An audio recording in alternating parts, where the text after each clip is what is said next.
புதுச்சேரி பாஜக சார்பில் நடைபெற்ற தேச ஒற்றுமை பேரணியில் கேரள பாரம்பரிய நடனமான தையம் நடன கலைஞர்களுடன் ஈரோடு முரசு கொட்டி தப்பாட்டத்துடன் பிரம்மாண்ட பேரணி நடைபெற்றது.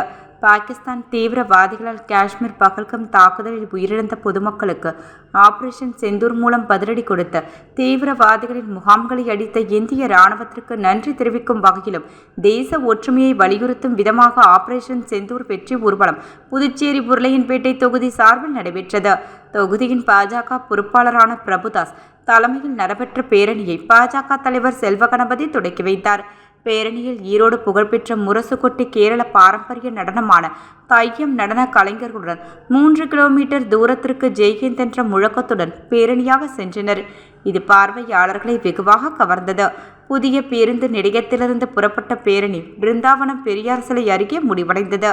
3 கிலோமீட்டர் தூரத்திற்கு நடைபெற்ற தேச ஒற்றுமை பேரணியில் புதுச்சேரி உருளையன்பேட்டை தொகுதியைச் சேர்ந்த 100க்கும் மேற்பட்ட ஆண்கள் பெண்கள் கலந்து கொண்டு ஜெய்ஹிந்த் என்ற முழக்கத்துடன் தேசிய கொடியை கையில் பிடித்தபடி சென்றனர்.